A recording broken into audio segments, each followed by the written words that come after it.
Halo teman-teman, Shalom. Perkenalkan nama saya Osana Kunimila Zangenata. Saya mahasiswi di Prodi Farmasi Poltekkes Kemenkes Kupang semester 3.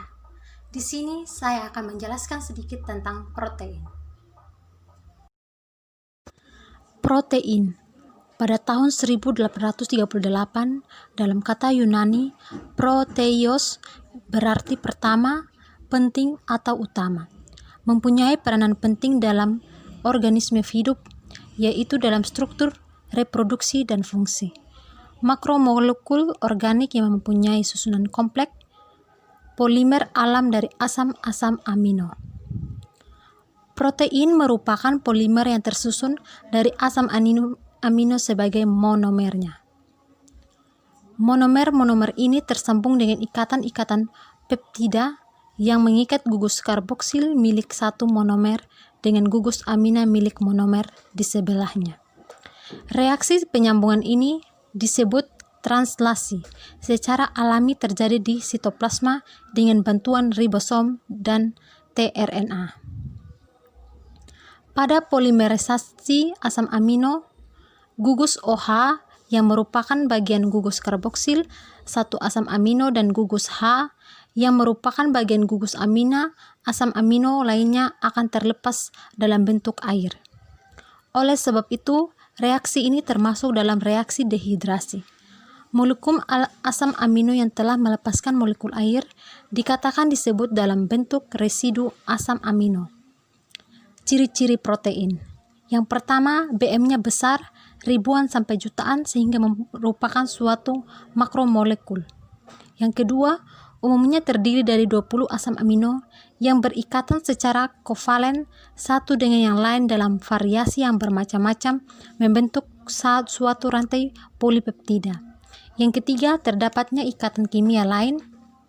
Yang keempat, strukturnya tidak stabil terhadap beberapa faktor seperti pH, radiasi, temperatur, medium pelarut organik atau alkohol, atau aseton, dan deterjen. Yang kelima, umumnya reaktif dan sangat spesifik. Klasifikasi protein berdasarkan bentuk. Yang pertama, protein globular. Protein globular atau globular protein adalah protein yang bentuknya bulat atau hampir bulat karena rantai polipeptidanya melingkar. Contoh albumin, globumin, dan beberapa protein protohormon atau proteozoon Mi. Yang kedua, protein fibrosa. Protein fibrosa atau fibrosa protein adalah protein yang bentuknya memanjang karena rantai polipeptidanya memanjang. Contohnya, keratin, unsur-unsur bangunan rambut, wol, kuku, dan bulu. Kolagen, penyusun tulang dan jaringan ikat tulang rawan dan kulit. Klasifikasi protein berdasarkan komponen penyusunnya. Yang pertama ada protein sederhana, hanya tersusun atas asam-asam alfa amino saja dan karena itu pada hidrolisasnya juga hanya diperoleh asam-asam amino penyusunnya saja. Contohnya albumin dan globulin. Yang kedua, protein majemuk, tersusun atas protein sederhana dan zat lain yang bukan protein atau radikal prostetik. Contohnya fosfoprotein, nukleat protein, lipoprotein, dan mukoprotein.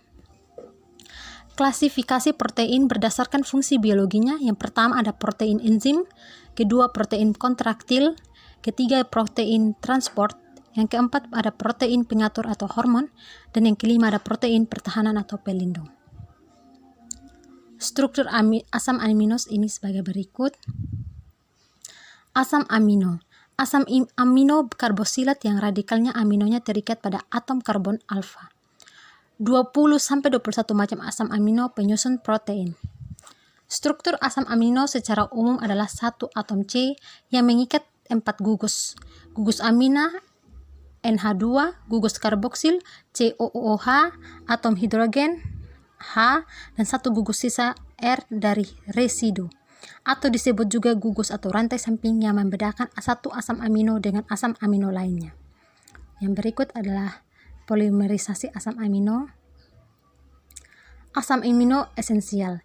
Dibutuhkan oleh tubuh tetapi tidak dapat disentasa di dalam tubuh. Diperoleh dari makanan, treonin, leusin, isoleusin, valin, lisin, metionin, fenilalanin, triptofan, arginin, histidin. Yang berikut asam amino non-esensial dibutuhkan oleh tubuh dan tubuh dapat mensintesa sendiri melalui reaksi biokimia yang rumit.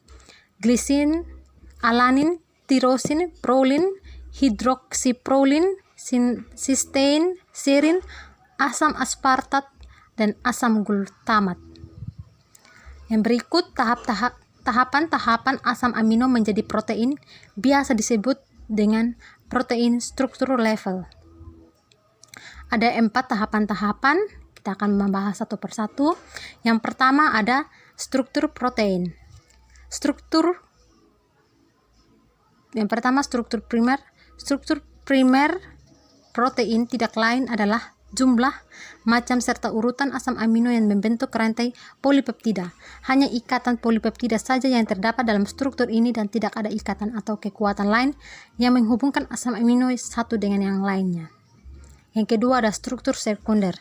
Struktur sekunder protein atau yang lebih dikenal dengan struktur helix terjadi karena adanya ikatan hidrogen antara atom oksigen dari radikal karbonil dengan atom hidrogen dari radikal NH yang terdapat dalam rantai polipeptida.